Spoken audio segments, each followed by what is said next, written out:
Hello and welcome into this beautiful Tuesday morning, the April 23rd, 4th and 11 show. I am your host, Jacob Steiner here. Busy day in the sports world. Obviously, some good and some bad, at least for me. The Stars won, moving on. Yay, first time we clinched in a while, blah, blah, blah. Rockets, that understandably, I'm not too worried about it because we're up 3-0. If this was like a game 7 and we put up that crap show, then maybe I would have a problem and I would be talking about this, or I'll be talking about that game a little bit more. But it's going to be a small piece of the show because it's only game 4. And, I mean, there's never been a time to where a team has come back from 3-0 in the NBA. So it's fine. It's fine. It's fine. It's really fine. As always, you can follow me on Twitter at Jacob Steiner to get any sports info or ask me any questions that you want on the show about sports, or if you have any ideas that we can do on the show to make this show better for y'all to listen to, always hit me up there at Jacob Steiner on Twitter. No real birthdays on today. And what I'm saying is no real birthdays, meaning no one that we really care about to say something to. But if I forgot some, just please let me know. I mean, I know that there's probably someone out there that's like, oh, this person did that, put them on, But, whatever. Want to say that I made a mistake. Boston Bruins, I said that they made it into the next round just real quick. But then, I heard that they did or something. I thought I heard that I did. And, it was during the halftime show, the Dallas Stars game, or not Dallas Stars, Vegas Knights game, and I was like, they made it, yay! I can talk about the Bruins making it, yeah. Boston, everything's gone good up there. No, they just forced a game 7. Sorry, Boston used to have another game on tonight against the Maple Leafs. So at least you're at home for that one, but the Bruins can make it in the second round if they just show up. Really, Boston Bruins have a pretty good home team, and they're looking to take down the Maple Leafs. But, hey, I admit it. I made a mistake. It's all right. It's all right. We'll move on. We'll go on to the next topic. My boy Russell Wilson buys each of his offensive linemen, not like a diamond, not like a sports car, not a sports memorabilia, whatever. I don't care. He doesn't buy that. He buys $12,000 in stock, Amazon stock, for each one of his offensive linemen because of his big contract. And I get that he wants to celebrate with his offensive lineman, but his offensive lineman's trash. Second off, why buy stock? I mean, if I'm an offensive lineman, I'm like, Amazon stock's going down, but I didn't buy this, and it's kind of affecting me, and I don't want to sell it because, oh, hey, Russell Wilson, my quarterback, my brother, basically, my teammate, he bought it for me. I don't want to sell it. I don't want to be like, hey, yeah, like, this is really hurting me financially, so I'm going to have to sell it. Be like, I bought that for you. No, probably Russell Wilson's probably an understanding guy when it comes to that, but, $12,000 each for 5 offensive linemen. I'm not going to do the math there, but you can add it up. It's probably a lot, and congrats out to Russell Wilson. He wants to give gifts out to his guys for giving him a $140 million contract for 4 years. A big, whopping contract. But you know who else has a big contract? Yankees outfielder Giancarlo Stanton. A quick stat. He gets paid $26 million like a year or something. That's $2 million more than every outfielder that they played last night makes combined. Obviously, the Yankees have won 4 straight. They played well. They've, still not at the top of their division. Still not, but they're playing well, and they still do not have Jacoby Ellsbury, 60-day DL. Stan, 10-day DL. Judge, 10-day DL. Molina, day-to-day, obviously, but most of their outfielders gone. And they're still winning ball games. You got to give props out to Aaron Boone. You got to give props out to the franchise. You got to give out props to the players, but they played a terrible Angels team last night. They obviously won. Props out to them, but Yankees, Without their best outfielders have put up 4 straight wins, and also without 2 of their greatest players. Because besides Aaron Sanchez or someone, no, Gary Sanchez. I mean, who you gonna call out and be like, hey, this guy's an all-star? Didi? No. I mean, Didi's a good player, but he's not like Aaron Judge or Stan or Jose Altuve or Francisco Lindor or Mike Trout or someone. He's not that type of level. He's a good player, but he's not that type of level. And yet the Yankees have pulled out and they've won. They've had some injury problems, and we'll see if that continues for them. They definitely need it. They're still not in first place. I think they're right at the 500 level, so we'll see what happens with them. But good for them. Good. Props to you. Keep it going. I wish my Astros could keep it going, but after they had that winning streak, they've fallen apart as well. But Bryce Harper, buddy, I get that you want to just talk about your teammates, and that's a bad call. But I had this discussion with the fans yesterday about ref. You gave a bad call, you don't call it out. You don't. I mean, he came back and he said, "Yeah, I gotta be smart. I gotta stay in the ball game. I can't just come running out and being like, screw you, ref. I don't like that call. No, you just gotta sit back. You gotta relax. You gotta." Stay on the field for your team. You can't just get riled up because, look, that's just a terrible decision. I get that you want to just show respect for your teammate, but you came running out of your dugout right after your manager and you're just like yelling in his face and immediately just got ejected. Gone. Bye. Bye-bye. You're gone. And it's just like, what? Excuse me? Like, this is, I mean, I think that was like the 3rd or 4th inning. You still have 6 more innings to go. Well, not 16. 5 more innings to go. And it's like, what? The mother effing whatever you want to say. I don't care. Bryce Harper, what's going through your mind, buddy?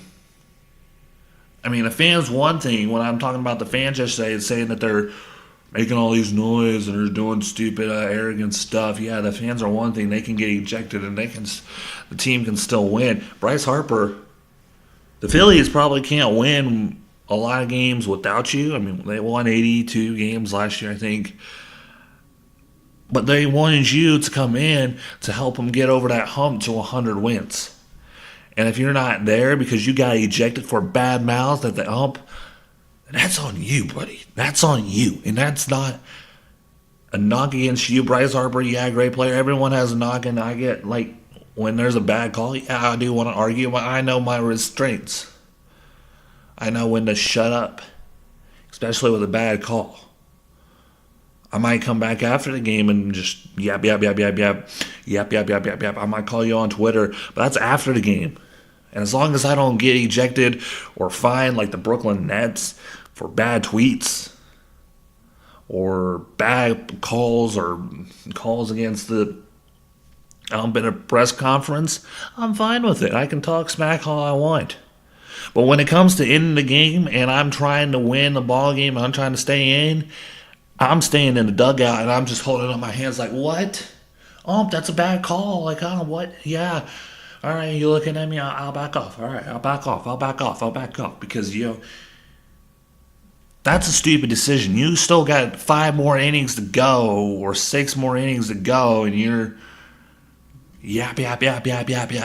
Shut your trap. And he paid for it. And that one, obviously, rough go at it for Bryce Harper. I need to. I don't know why. I was watching the game last night. I don't know why I didn't remember the score. But Bryce Harper, yeah, the Phillies lost 5-1. But Bryce Harper, man, you gotta stay in that game. You can't do stupid crap like that. Restrain yourself, like take a breather.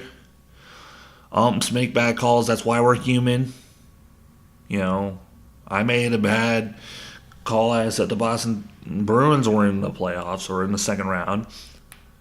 I'm only human. I made a bad call. If we weren't like that was a robot that made that call, and like those robots are trained to do a like really great job. They know the strike zone. They have like a photo just right there. They know where the strike zone is. Then yeah, you can go ahead and say, yeah, that's a stupid call. Stupid call. Your system's malfunctioning, MLB. But no, this is a real person who has real feelings, and he's gonna eject you if you come up to his face and you're gonna say something, and you're gonna feel sorry for it. And he came out and he felt sorry about it because he got ejected out of the game early, and he should have been there for his team. Would this have been a different ball game if Bryce Harper didn't go? I mean, the rest of the other team wasn't really hitting, so why do you think that maybe Bryce Harper could have helped? I mean, maybe if they got a few guys on base and Bryce Harper was up and he had a home run, maybe. But the Phillies lost anyway, 5-1. They're still playing the Mets tonight, and we'll see what Bryce Harper has to say if that ump is still out there making bad calls. It'll be fun to see. I mean, Bryce Harper, you need to get a chill pill. Relax. It's okay. Bucks sweep the Pistons. Bye-bye. Y'all haven't won a playoff series in forever. Feels like y'all haven't won a playoff series since the Bad Boys, but no, it's been since Chauncey Billups days. Oh, man, I remember those days. The good days for Detroit. And I wasn't a Detroit fan. I'm just saying that, they were the best team on NBA Live 05 when I got that video game as a child, and I was playing that. It's like, they're the best team. I'm going to create a player. I'm going to create me, and I'm going to put them on the Pistons. We're going to go out the way. Yeah, so, I mean, the Pistons were not really my team. I loved the Rockets more, but, when it came to my player, and my team for my player was the Pistons. And, so I got to know those players, and Richard Hamilton, Ben Wallace, Chauncey Billups, a lot of good players on that squad, and they obviously won a championship as well. Could have won 2, could have won 3. Who knows what they could have done? But the Pistons, man, they've just fallen apart. Dwayne Casey could not, with a healthy Blake Griffin in the final few games, could not get past the Bucks. The Bucks move on to the Celtics, the only two teams that have swept the series. Move on, and they move on to face each other. Obviously, the Bucks 2-1 in the season against the Celtics this year. So we'll see what happens in that one. A good matchup, probably 7 games, probably going to go down to the wire. Or unless Giannis has a new beast mode switch and he's just going to turn it on. He's just going to score a crap ton of points, and he's just going to win every single game for the Bucks this postseason. But Celtics on fire, Bucks are on fire. Bucks were down in that game, but they came back and won in a big way. So nothing really. I mean, the Pistons need to regather yourself. I mean, if the Pistons probably just got a point guard. Good point guard, they might be, a 6 or 5 seed, because they do have the middle, or they do have the center, the power forward, Blake Griffin, Andre Drummond, whatever, mounts and down. They don't have any problems there. I mean, besides injury concerns for Blake Griffin. But point guard and guard play definitely need to be fixed. They're not going to be out there for John Morant. They're going to be probably looking for point guard free agency. Can they get Kyrie? Probably not. But, I mean, if they can, I mean, that could really, really, really help the Pistons move into the second round maybe. And we'll see what happens with them in the offseason, because it's an early offseason for the Pistons. Everyone else had an earlier offseason, but they are the second team to go. The Pacers exited first, due to the schedule, but both teams, Pacers and Pistons got swept. They both suck. Obviously injuries with Victor Oladipo really kind of hindered the Pacers, and a bad matchup against the Celtics, who came out the gates hot in the playoffs. Hot, hot, hot. But you know who was hot? The Rockets. They were hot for about 2 games, and then the third game they were kind of getting there, but they won 3 straight. They're kind of hot at the end of the season as well, and then they, knock on wood, they just could not win. And let's hope it not goes into the next game. Let's hope it doesn't. Well, then, because it's not really a new ball game. It's 3-1 and then it's 3-2. They're gonna have to win it on the road in Houston in Game 5 on Wednesday. So highly unlikely the Jazz will win, but we'll see if they can. The Rockets can pull it out. James Harden with 8 turnovers. He obviously had a better shooting night. He was like 8 for 16, something like that. So I need to go back and look at that, but he had like 30-something points. Pretty good, but 8 turnovers. Not really that great for him. Donovan Mitchell getting help, and I've said this plenty of times before, they can't continue to just run straight through Donovan Mitchell. Donovan got some help. He had like 31 points. Jay Crowder had 23 points, and Ricky Rubio had 18, and also Derek Favors had like 12 off the bench. So some pretty good help for them as they, kick the Rockets' butt. And, the Jazz are still not going to probably win this series. Knock on wood. Hopefully they don't. Don't want to jinx anything. You don't want to be the laughing stock of the league and have a meme going first round 3-0. Rockets looking very likely to win it. It's never been done before, and you lose 3-0. They come back and they force Game 7. It's happened, but Rockets went like over 14 in 3-point attempts in the fourth quarter. Trash. Last time that someone did worse, the Rockets did worse. 0 for 27, and every Rockets fans know that 0 for 27 last year against the Warriors was trash. And we'll hope that the Rockets don't continue to do that. But when I saw that stat come up on the screen, I was like, this last year when I saw that stat come up on the screen, they were like 0 for 21. I'm like, damn, why do we keep shooting threes then? Like, what the heck? They're not falling. And then this stat comes up on the screen this year, and I'm like, deja vu, here we go. Yeah, they're missing threes, and they're going to continue to shoot. We're not going to win this game. And just shut off my phone, and obviously they did not win. But, a rough stretch. A rough stretch. And we'll see what the Rockets can do in Game 5 on Wednesday, obviously. The Clippers trying to stay alive as well in Game 5 against the Warriors on the road. So we'll see what both those teams can do. And,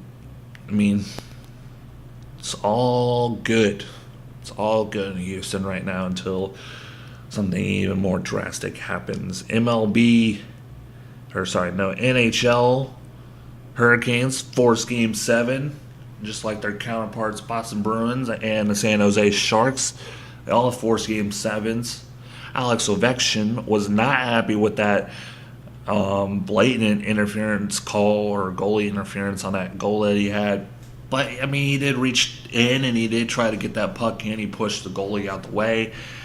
It could really go either way. Obviously, Ovechkin was not happy.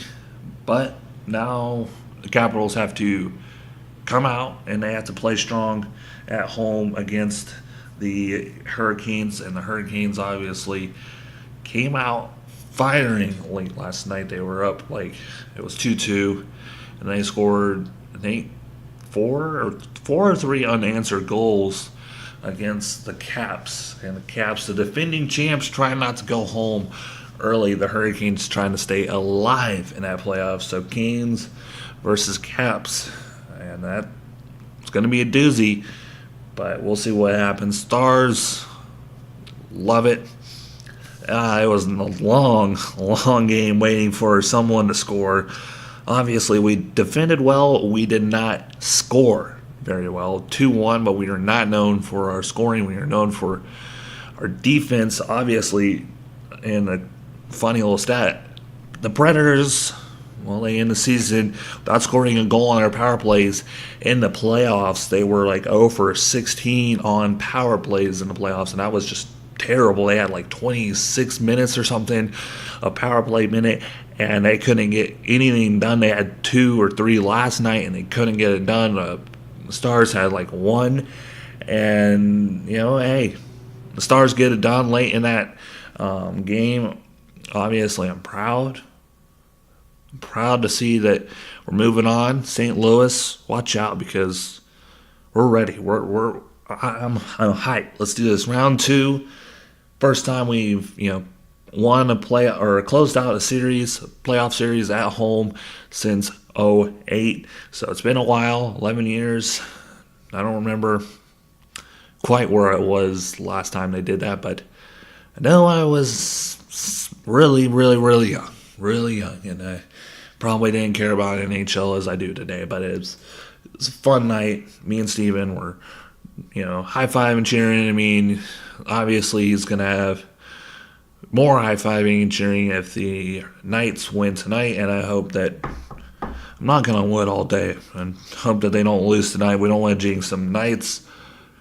Come on, pull it out for Steven so he doesn't have a bad show. Not wanting if y'all want Steven to talk about the Knights or playoffs or NHL playoffs, you better have you better hope that the Knights win tonight. San Jose, we'll see what happens tonight. That one's in San Jose as well. So the Knights did not close it out at home like they should have, and now they got a little harder test, but we've seen the Knights pull out things before. I mean, obviously last year they were the underdog, and this year they can be the underdog as well. They are the underdog tonight against the San Jose Sharks. MLB games to watch for tonight: Texas and Oakland. Lance Lynn versus Frankie Montas on tonight. Oakland and Texas in the middle of the AL West division race, but they're behind the Astros, who have fallen apart. They're playing a good Minnesota Twins team tonight. Seattle, obviously, has continued to win for some odd reason. They've lost a lot of people. I don't really, remember they lost Nelson Cruz. They lost like a whole bunch of people, but they continue to win. And Texas looking to continue that. Oakland at home trying to, pull out and, stay alive in this division race. But still early, still a lot of games left, more than 100 games left. And both teams are ready to go and fighting for that division spot. Texas can definitely move up a spot if the Astros lose tonight.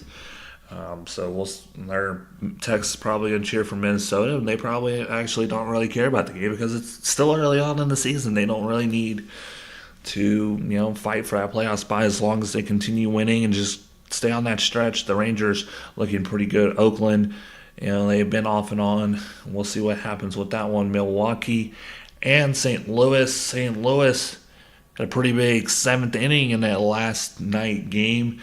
Got a glimpse of that in between the Stars and Preds game, but Milwaukee looking to bounce back and maybe find a way to win in St. Louis. Zach Davies versus DeLone on the mound tonight.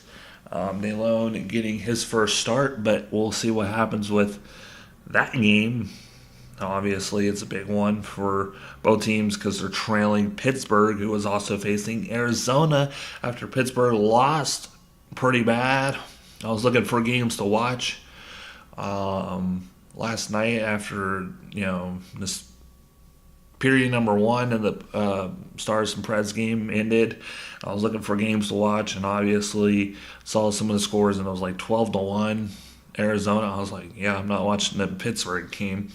But Pittsburgh at home trying to hold off the Arizona Diamondbacks, who are trying to, win, or continue winning. They are 12 wins, and they're trying to stay alive in that NL West. And they have Luke Weaver on the mound tonight against Trevor Williams for Pittsburgh. So we'll see what happens there. The final game to watch is Minnesota and Houston, mostly because Houston needs to win. They've lost quite a bit since they won 10 straight or 11 straight. They have dropped one out of their last one out of their last four, losing two against the Rangers and one against the Minnesota Twins last night. So they're 1-3 in their last four games. We'll see what they can pull out of their hat of tricks tonight. They didn't play bad. They just pitched bad last night. Wade Miley on the mound tonight. Michael Pineda for the Minnesota Twins. Yeah, it's going to be a fun little game. We'll see what happens. Both teams needing to win. Minnesota trying to stay alive in the AL Central, and the Astros trying to win to stay alive in the AL West. It's going to be a fun little game. NBA games to watch. Portland trying to close out the series against the Thunder. 3-1. We'll see if the Portland Trailblazers can do that at home in the Moda Center, and we'll see what all these other games. I mean, besides Spurs and Nuggets, every other game is a closeout game. Let's see if the Raptors can close out the Magic at home, and if the 76ers can close out the Nets at home, and we will get to know our second round matchups more in depthly for tomorrow's show. If both Raptors and 76ers win tonight, we will know all the Eastern Conference second round teams for tomorrow. If we'll see. Not gonna try to jinx anyone. Spurs and Nuggets obviously tied 2-2. That one's going back to Denver for Game 5. We'll see what happens with that one. I mean, a lot of games on tonight. Obviously, not a lot of games on last night, but we'll see NHL games on, not a lot. Knights versus Sharks and Maple Leafs versus Bruins, both Game 7s. Both crucial for every team. Both trying to win it. It's Game 7. It's fun. It's alive. It's the atmosphere. It's hockey. It's whatever. When big hits happen, it's going, ooh, yeah, let's go. Ooh, yeah. It's happened with every other sports. Game 7 is always fun, and then your team loses, and then it's just like, what the world? But then you know that your team gave you the most effort. They just ran into a tough spot, and we'll see what happens with the Knights and Sharks. Steven, I hope that you are able to cheer on your Knights tonight and have them win. We'll see. We'll see what happens with that. Obviously, Steven will be right next to me on the Wake and Make Show with Steven and Jake every single Friday morning. So start off right every Friday right here. Obviously, draft talk, NHL talk, all whatever you want to talk about on the show right then. And obviously, we have a good top 5 for y'all this week. And if you don't want to watch the Wake and Make Show, come back every weekday, Monday through Thursday, for my show, 4th and 11, here to talk about every other sport that Steven does not want to talk about. So I'll see y'all next time. Have a good night, and I'll talk to y'all on Wednesday.